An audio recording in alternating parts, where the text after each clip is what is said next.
Assalamualaikum warahmatullahi wabarakatuh. Pada video kali ini kita akan membahas tentang prinsip dasar perkembangan individu, karakteristik perkembangan kognitif anak, sosial dan moral pada masa anak. Prinsip dasar perkembangan individu. Pertama, pertumbuhan. Perubahan yang bersifat kuantitatif, baik perubahan secara alamiah maupun hasil belajar. Kedua, kematangan merupakan perubahan kualitatif fungsi psikofisik organisme dari tidak siap menjadi siap melakukan fungsinya. Perubahannya alamiah dan hasil belajar. Untuk belajar merupakan perubahan perilaku sebagai akibat pengalaman disengaja, bertujuan atau terarah, baik secara kualitatif maupun kuantitatif. Selanjutnya, latihan. Perubahan perilaku yang lebih bersifat mekanisme dan lebih banyak menyentuh aspek psikomotor organisme sebagai akibat pengalaman disengaja, bertujuan atau terarah, baik secara kualitatif maupun kuantitatif.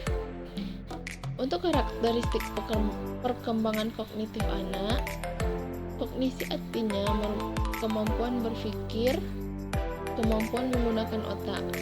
Perkembangan kognisi berarti perkembangan anak dalam menggunakan kekuatan berpikirnya. Dalam perkembangan kognitif, anak dalam hal ini otaknya mulai mengembangkan kemampuan untuk berpikir, belajar, dan mengingat.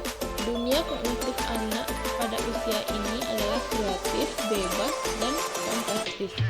Imajinasi anak berkembang sepanjang waktu dan pemahaman mental mereka mengenai dunia menjadi lebih baik. Pada tingkat ini, anak sudah dapat meningkatkan penggunaan bahasa dengan menirukan perilaku orang dewasa. Pertama, tahap pra-operasional Piaget.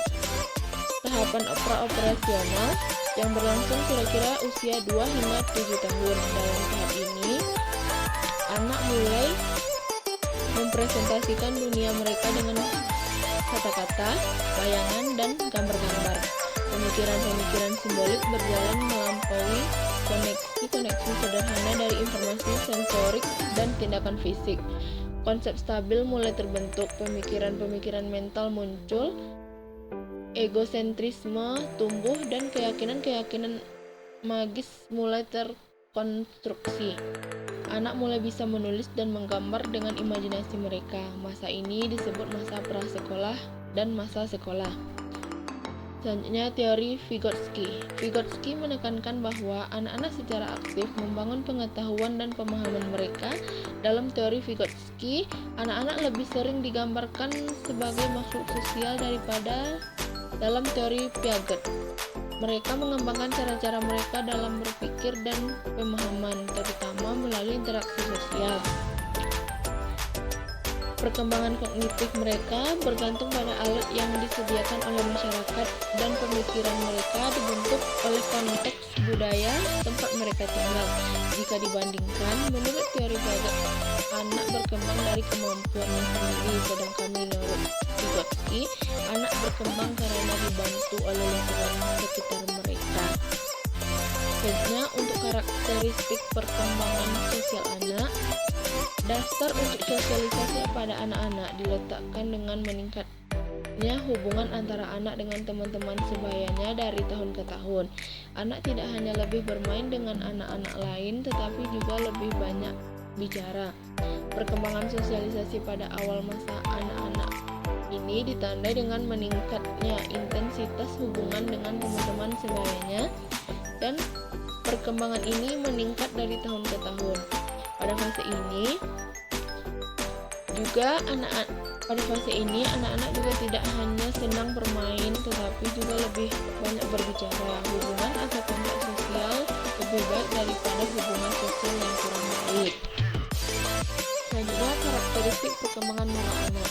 Pada awal masa anak-anak, perkembangan moral tidak begitu cepat berkembang, sebab pemikiran intelektual anak-anak belum bisa mencapai pemahaman mengenai prinsip-prinsip benar dan salah.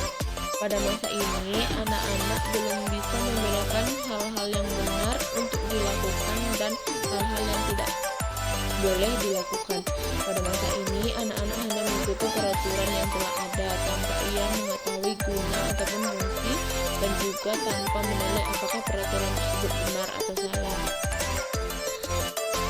Sekian dulu video kali ini. Terima kasih. Wassalamualaikum warahmatullahi wabarakatuh.